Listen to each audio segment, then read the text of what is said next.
नमस्कार, मैं डॉक्टर चंद्रमोहन शर्मा, प्रवक्ता संस्कृत जवाहरलाल नेहरू स्मृति इंटर कॉलेज रवापुरी सठेड़ी मुजफ्फरनगर।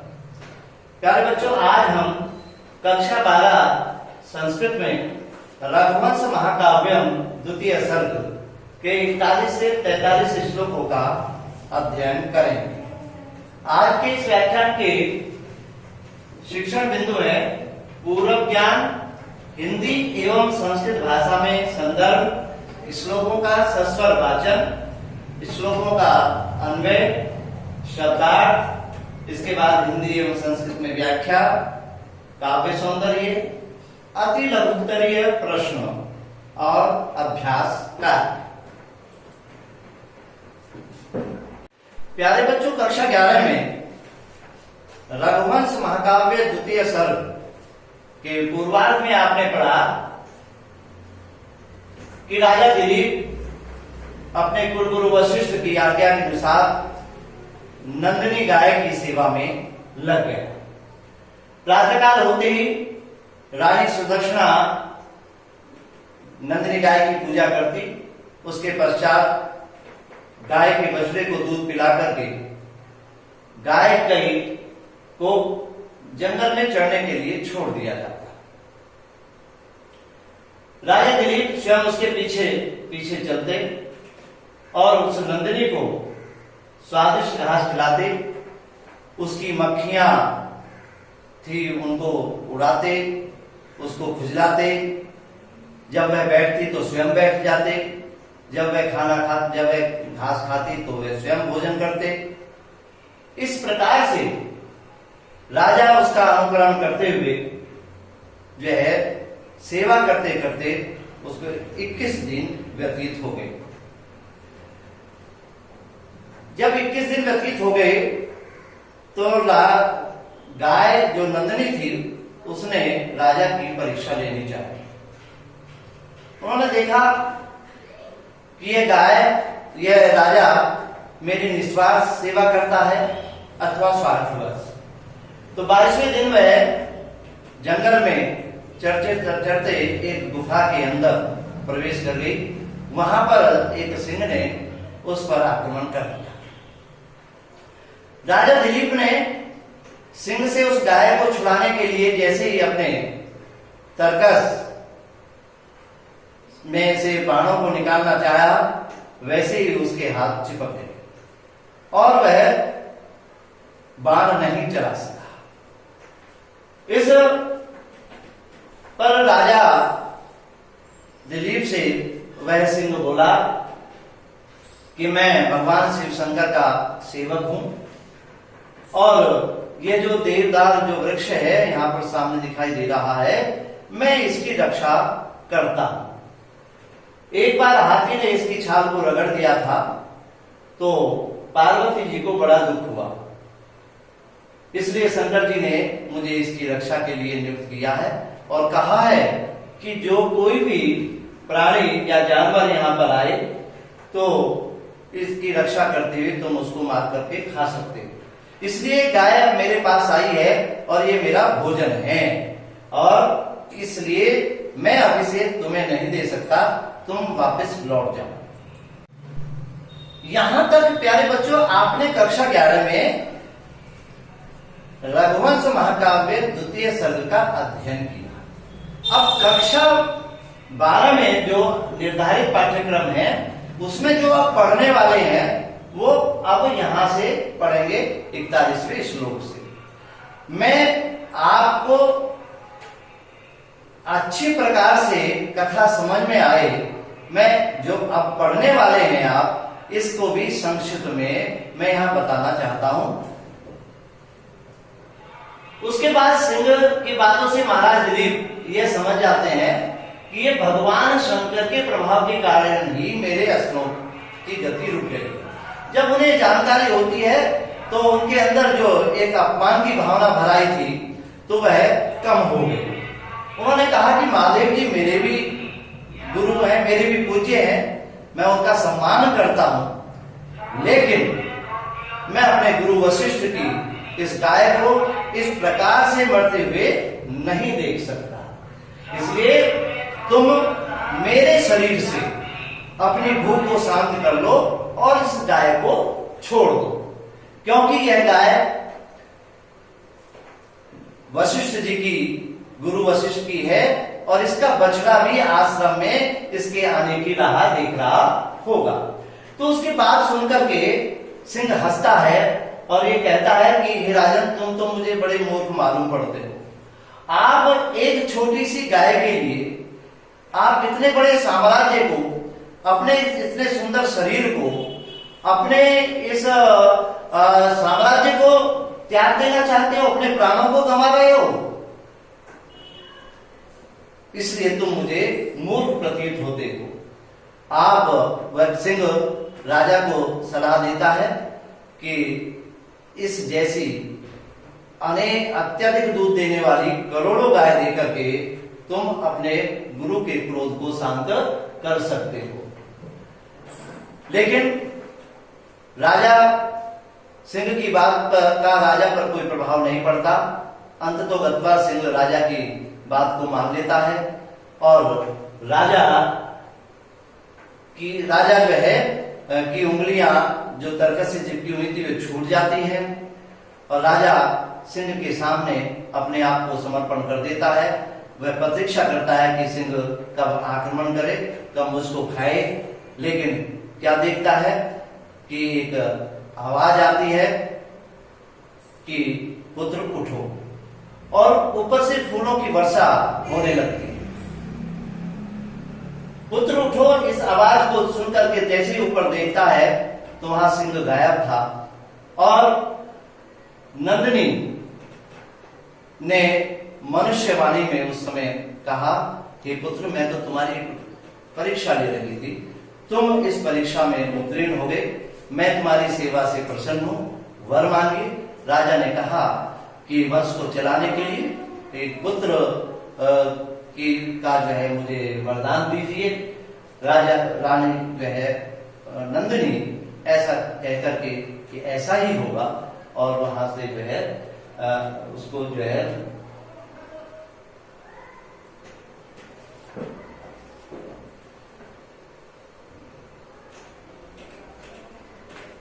नंदिनी ने कहा कि अपना मनचाहा वरदान मांगो, तुम्हारी मनोकामना पूर्ण होगी। राजा उसे लेकर के आश्रम में पहुंच जाते हैं। गुरु वशिष्ठ भी उनको जो है अपना आशीर्वाद देकर के अयोध्या के लिए विदा कर देते हैं और अयोध्या में जाकर के रानी गर्भवती हो जाती है। यहां तक आपका जो है द्वितीय सर्ग समापन होता है। श्लोकों का अर्थ और व्याख्या करने से पहले प्यारे बच्चों, आपको संदर्भ लिखने की आवश्यकता होगी। इन श्लोकों का जो संदर्भ होगा वो इस प्रकार होगा।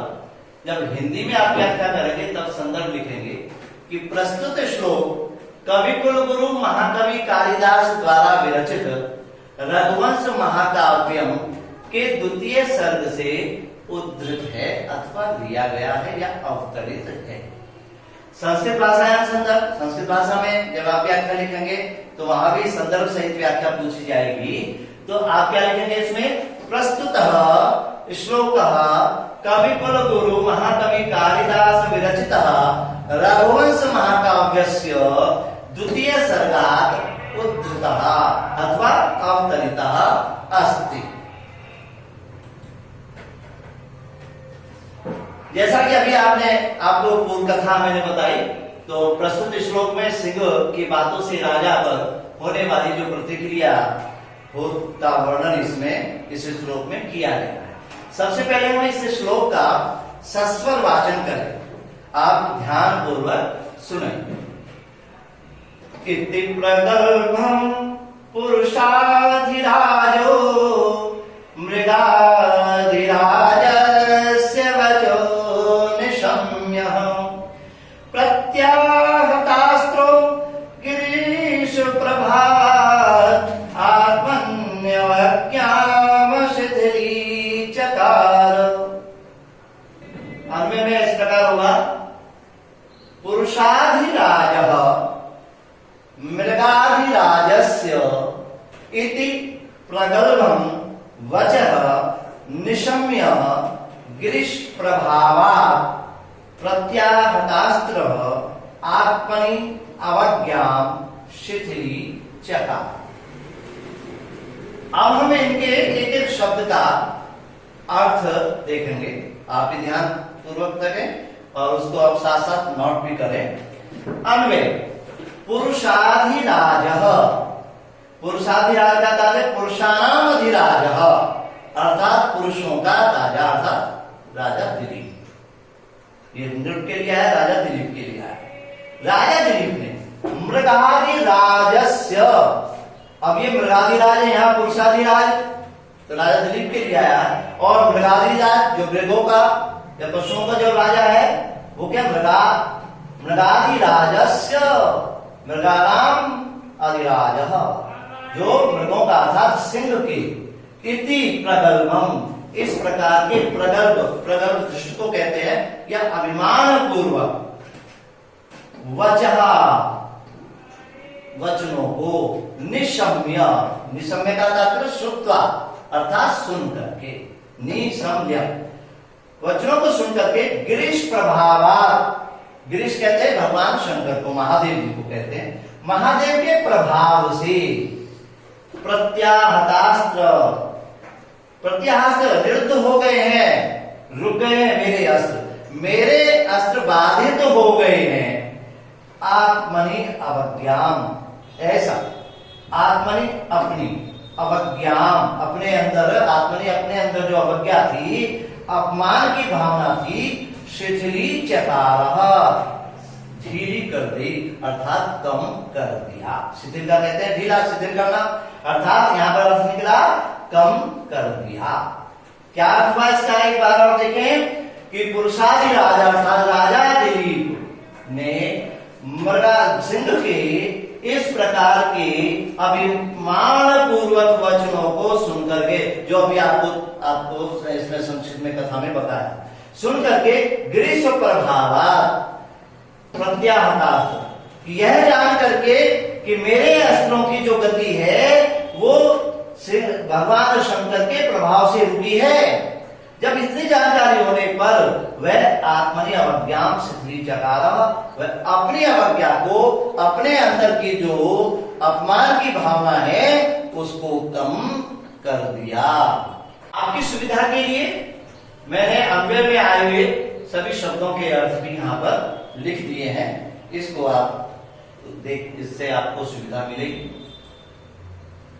इसकी हिंदी व्याख्या हमने उसका सीधा शाब्दिक अर्थ लिया, हिंदी व्याख्या में आप इसको स्पष्ट कर सकते हैं कि राजा दिलीप ने सिंह के इस अभिमान पूर्ण वचनों को सुनकर के यह समझ लिया। अभिमान पूर्ण वचन क्या थे? अभिमान पूर्ण वचन यही थे कि हे राजन, मैं भगवान शिव का सेवक हूं और उन्हीं की आज्ञा से मैं यहाँ देवदार की रक्षा कर रहा हूं और इस गाय को छोड़ करके आप चले जाओ।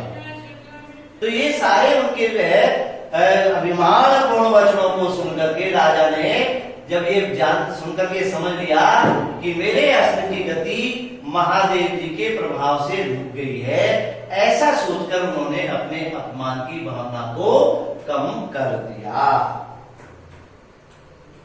संस्कृत व्याख्या,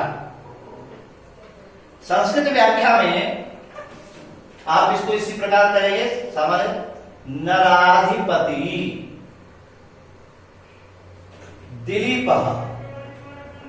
नरों के राजा दिलीप ने सिंहस्य पूर्वोक्तम धृष्टम वचः, पहले की कहे गए अभिमान पूर्ण वचनों को सुनकर शिवस्य प्रभावात्, भगवान शिव के प्रभाव से मम आयुधम प्रतिबद्धम, मेरे आयुध रुक गए हैं, इति मत्वा, ऐसा मानकर स्वविषयी, अपने विषय में अपमान भावम तत्त्याज, तत्त्याज, अपने अभिमान की भावना को त्याग दिया। ऐसा ये इसकी संस्कृत व्याख्या हुई। अब हम इससे अगला श्लोक आपको पढ़ाएंगे। इस 42वें श्लोक में राजा दिलीप सिंह को उत्तर देने के लिए तैयार होता है। जब उसमें अभिमान की भावना कम हो जाती है तो फिर राजा सिंह को उत्तर किस प्रकार देता है। प्रत्यब्रवीचैनमिषु प्रयोगे तत्पूर्वभंगे वितथ प्रयत्नः जडीकृतस्त्रयं बतवीक्षणेन वज्रं मोक्षन्निव वज्रपाणि। इस श्लोक का अन्वय इस प्रकार से होगा। तत्पूर्व भंगे इषु प्रयोगे वितथ प्रयत्न। अतएव ये हमने अपनी तरह अर्थ को पूरा करने के लिए ये अपनी तरफ से लिखा है। त्रयंबक वीक्षणे वज्रम मुमुक्षण जड़ीकृतः वज्रपाणि इव एनम प्रत्यब्रवीच एनम सिंहम। अब इसका अर्थ शाब्दिक अर्थ लेंगे। तत्पूर्व भंगे इषु प्रयोग। तत्पूर्व भंगे पहले असफलता पर, क्योंकि राजा की पहली बार असफल हुआ था कि भाई कभी उसने बाणों को चलाना हो, उसके हाथ चिपक गए, तो पहली असफलता में कारण ईशु प्रयोगी। ईशु प्रयोग, ईशु कहते हैं बाण, बाण के प्रयोग में, बाण चलाने में विधत प्रयत्न, असफल प्रयत्न वाले।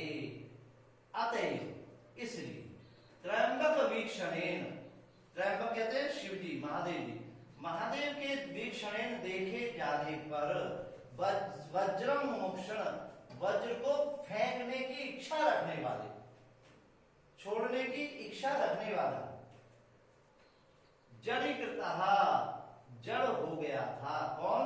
वज्रपाणि। वज्रपाणि कहते हैं वज्रम पाणौ यस्य सह, वज्र है हाथ में जिसके, अर्थात इंद्र, इंद्र के समान स्थितः, इंद्र के समान स्थित होने पर, इंद्र के समान जैसी स्थिति हो गई थी उस राजा की, उस राजा ने, दिलीप ने, एनम इससे, किससे? सिंह, इस सिंह से प्रत्यब्रवीत कहा या बोला। तो तत्पूर्व भंगे इषु प्रयोगे वितथ प्रयत्न, कि राजा जो है कैसा था कि पहली बार जो है असफलता होने के कारण बाण के प्रयोग में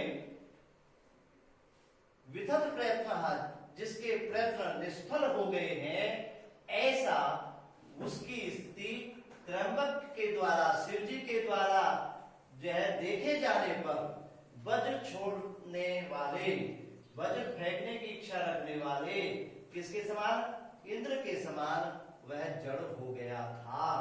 ऐसा वह राजा, क्योंकि राजा की भी स्थिति, राजा भी जड़ हो गया था, उसके जो है बाण से हाथ चिपक गए, वो भी जड़ हो गया, तो उसकी स्थिति उस इंद्र के समान हो गई थी। उसने एनम सिंहम, ऐसे राजा ने इस सिंह से कहा।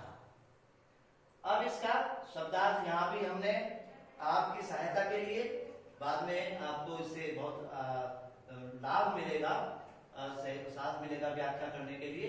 शब्दार्थों का, शब्दों का सभी का हमने यहाँ पर अर्थ दिया है, इसको भी आप देखें। अब इसको हिंदी में,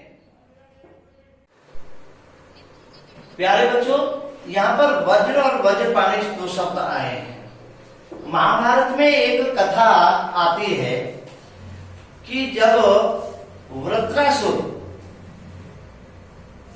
राक्षस से पीड़ित होकर के इंद्र आदि देवता भगवान शंकर जी के पास गए, तो उन्होंने कहा कि किसी तपस्वी व्यक्ति की हड्डियों से आप शस्त्र बनाइए, तब जो है इस वृत्रासुर का संहार हो सकता है। तब वे ढूंढते हुए महर्षि दधीचि के आश्रम में पहुंचे। वो बड़े तपस्वी थे और उन्होंने जो है उनसे अस्थियों का, हड्डियों का दान मांगा और उन्होंने सहर्ष स्वीकार कर लिया। उनकी हड्डियों से उन्होंने अनेक अस्त्र बनाए और ये वज्र भी उसी हड्डी से बना था जिसके द्वारा उन्होंने वृत्रासुर का संहार किया।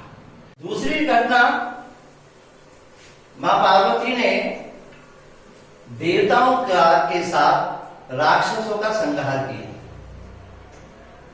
उसके बाद पार्वती एक बच्चे को गोद में लेकर के, जो वास्तव में वो शिवरूप थे, वो इंद्र के सामने जाती है। तो इंद्र उस बच्चे को मारने की दृष्टि से वज्र को फेंकना चाहता है, वज्र से उससे पर प्रहार करना चाहता है।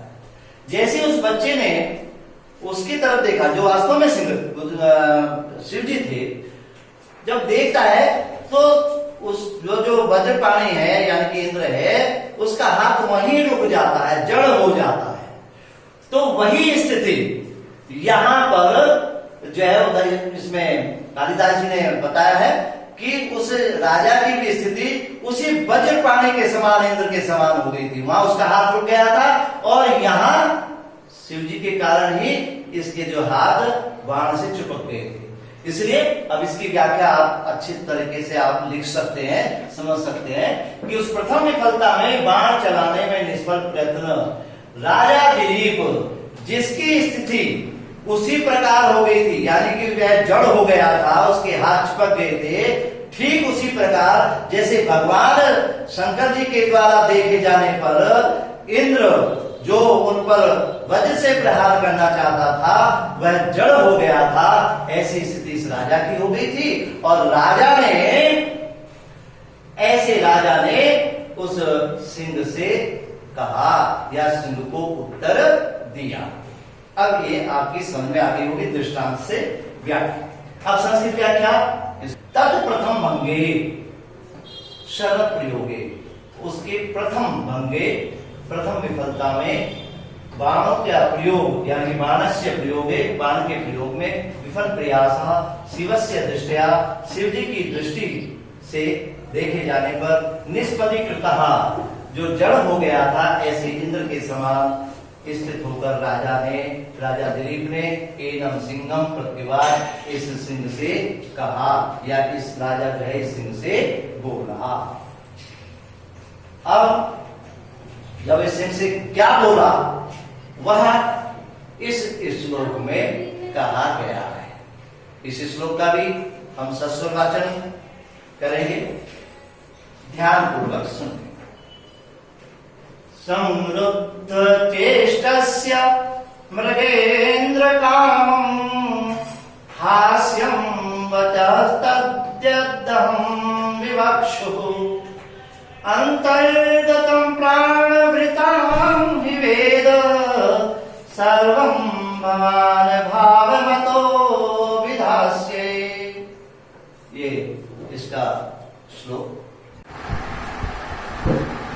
इस श्लोक का अन्वय इस प्रकार होगा, हे मृगेन्द्र समृद्ध चेष्टस्य मम तद्वचः कामं हास्यम् यद्वचः अहं विवक्षो अस्मि कि भवान् प्राणवृताम् अंतर्गतं सर्वं भावं वेद अतः अभिधास्यति। हे मृगेन्द्र सिंह, समृद्ध चेष्टा से रुके हुए व्यापारों वाला, चेष्टाओं वाला, मम मेरे तद्वचः वह वचन, कामं भले ही, हास्यम हास्यास्पद, यद वचा जो वाणी, अहम मैं विवक्षु कहना चाहता हूँ भी, क्योंकि भगवान आप प्राणगताम जो प्राणियों को के, अंतर्गतम अंदर के, सर्वम भावम समस्त भावों को वेद जानते हो, अतः अभिधास्य, इसलिए अभिधास्य कहूंगा। इनके जो शब्दार्थ मैंने बताए हैं वो मैंने यहाँ पर भी दिए हैं, इनको भी आप इसका भी सहायता ले सकेंगे। अब इसको हम जो शब्दार्थ बताए इसको हम व्याख्या में कैसे स्पष्ट करेंगे। राजा दिलीप सिंह से कहता है कि हे मृगेंद्र, बाण चलाने में मेरी चेष्टा व्यर्थ हो गई है, इसलिए जो बात मैं कहना चाहता हूँ वह भले ही हास्यास्पद हो, अर्थात परिहास करने योग्य है, तथापि फिर भी आप सभी प्राणियों के हृदय के भावों को जानते हैं, अतः मैं अपनी बात अवश्य कहूंगा। अब इसकी संस्कृत व्याख्या कैसे करेंगे? बात देखिए।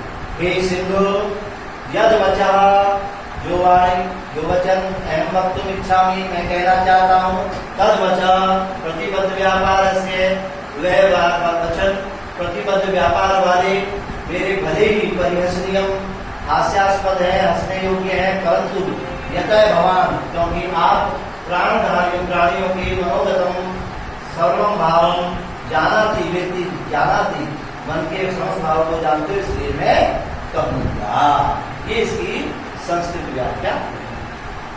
अब प्यारे बच्चों, जब आप हिंदी व्याख्या करते हैं उसके पश्चात आप उसमें काव्य सौंदर्य भी दे सकते। काव्य सौंदर्य में इस रघुवंश महाकाव्य में जितने भी श्लोक हैं द्वितीय सर्ग में, अंतिम श्लोक को छोड़ करके, जो 75वां श्लोक है, उसको छोड़ करके समस्त श्लोकों में उपजाति छंद का प्रयोग हुआ।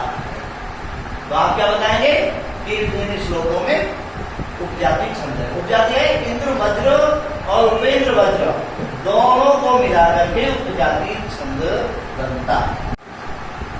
अब एक प्रश्न, प्यारे बच्चों, जो अध्ययन करते हैं किसी श्लोक का, तो हमें अगर हम साथ साथ उनके छोटे छोटे प्रश्न बनाए, क्योंकि परीक्षा में भी लघुत्तरीय प्रश्न आते हैं, वस्तुनिष्ठ प्रश्न आते हैं, तो हमें जो है उसमें बहुत सहायता मिल जाती है, हम सभी प्रश्नों का उत्तर आसानी से दे सकेंगे। प्रश्नोत्तर है पहला, कस्य वचः शम्यति आत्मनवज्ञान सिद्धि चकार, किसके वचनों को सुनकर के दिलीप ने अपनी अवज्ञा को, अपने अपमान को कम कर दिया। किसके वचनों को सुनकर के? मृगाधिराज से। मैंने एक ही शब्द का प्रयोग यहाँ पर किया है, क्योंकि एक ही शब्द का प्रयोग करेंगे, बाकी अगर पूर्ण वाक्य में पूछा जाता है तो फिर बाकी पूरा वाक्य पूछ सकते हैं। तो मृगाधिराज से यहाँ जाएगा मृगाधिराज से वचः, तो इसका उत्तर ये होगा। प्रश्न दो, मृगाधिराज से वचः कीदृशमासीत्। प्रश्न उठता है कि मृगाधिराज के सिर के जो वचन थे कैसे थे? बताया था प्रगल्भम। क्या आएगा यहाँ पर? इसका उत्तर आएगा प्रगल्भम। मृगाधिराज से वचः प्रगल्भम। ऐसी राजा दिलीप का ही विश्व प्रयोगे विधत्त यत्रा संज्ञा, बाण के प्रयोग में विधत्त प्रयत्न किसके समान हो गया? इसके बाद वज्रपाणी, अभी कथा आपको बताई थी कि वज्रपाणी या इंद्रा, दोनों में से कोई भी शब्द का प्रयोग कर सकते हैं, पूछा जाता है। तो वज्रपाणी युग या इंद्र युग, इस प्रयोग विधत्त प्रयत्न समझा। 4 चौथा है समृद्ध चेष्टा को अभवत। समृद्ध चेष्ट कौन हो गया था जिसकी चेष्टाएं इस पर होगी? ऐसा कौन? दिलीप। तो यहाँ पर इसका उत्तर दिलीप आए। इस प्रकार अब हम अभ्यास कार्य की दृष्टि से प्यारे बच्चों, आपको जो मैंने पूर्व ज्ञान की दृष्टि से और पूर्व कथा का अवलोकन किया और जो पढ़ने वाले हैं हमने उसके बारे में बताया, ये दोनों मिलकर के इस द्वितीय सर्ग का सारांश बन जाता है। तो कथा पूर्व मैंने आपको सुनाई है, तो इस द्वितीय सर्ग का सारांश आप अपनी पुस्तक में लिखेंगे। मैंने अपने इस वीडियो में भी इस कथा को पूरा किया है, द्वितीय सर्ग की कथा। दूसरा, इस श्लोकों की संदर्भ प्रसंग सहित हिंदी में व्याख्या करेंगे। संस्कृत में जो व्याख्या आती है उसमें केवल संदर्भ देना होता है, तो उसकी संदर्भ सहित संस्कृत व्याख्या अपनी पुस्तिका में लिखेंगे। जो भी मैं कार्य दे रहा हूँ आपको पुस्तिका में लिखना है, तभी आप याद कर पाएंगे और श्लोकों का सत्संग वाचन का भी अभ्यास करेंगे। हाँ, जो प्रश्न है ये इन प्रश्नों को अपनी पुस्तिका में लिखेंगे, उसके उत्तर सहित लिखेंगे और इनका स्मरण भी करेंगे, याद भी करेंगे। तो प्यारे बच्चों, आज के इसमें इतना ही। आप घर पर रहिए, स्वस्थ रहिए और घर पर रहते हुए ही ऑनलाइन शिक्षण का जो है लाभ उठाते रहिए। आज के व्याख्यान में बस इतना।